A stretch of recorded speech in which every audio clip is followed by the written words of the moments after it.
and they're obviously right. 11 minutes after 10 is the time. I don't know how interesting it will be this morning for you and me to talk about whether or not this campaign, this specific campaign, which is now unlikely to happen, although I wouldn't rule out a U-turn.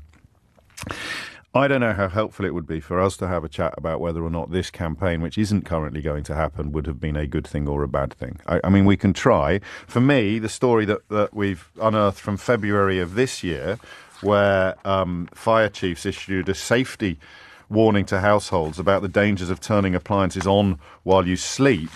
That's on the one hand. That's from fire bosses in February of this year. And then in the one newspaper this morning, when you open it up, the instruction is to do your washing at night.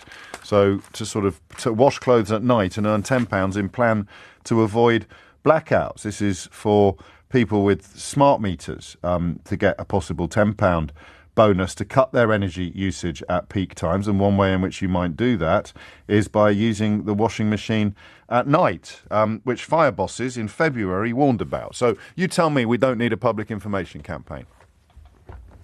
You've got a double-page spread in the newspaper of record in this country, right across pages 6 and 7, wash clothes at night and earn £10 in plan to avoid blackouts. I go to the Daily Mirror in February of 2022 and I read, as a new trial on peak and off-peak energy gets underway, fire chiefs have issued a safety warning to households, warning of the dangers of turning on appliances while you sleep.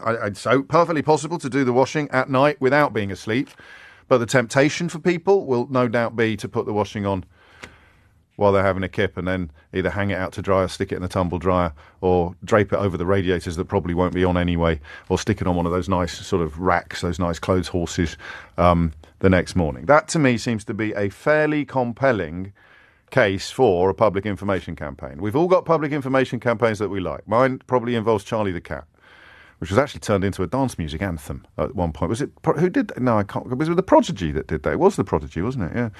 That's tune-tastic on the show this week. I spoke to Mike Pickering a couple of days ago. I don't know how, I mean, maybe you know more about it than I do. So dust your appliances. Didn't know that. Did you know that? Keep the coils on the back of the refrigerator dust-free to ease pressure on the motor. Did you know that? Did you know that? Keith, you did not know that. Shut up. Keith knew that. Keith does that every year. Don't heat empty rooms. Seems a bit self-evident, but have a think about it. You might not realise it's an empty room.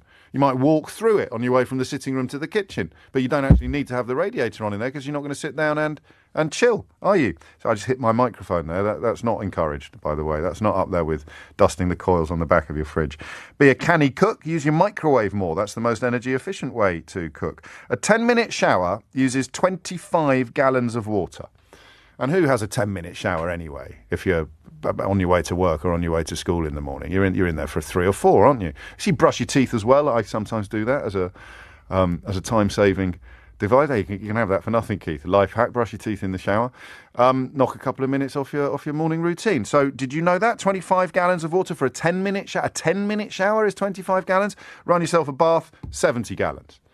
Pretty much 3 times as much water used. And, of course, it's hot water that has been heated that we're talking about. So I didn't know that.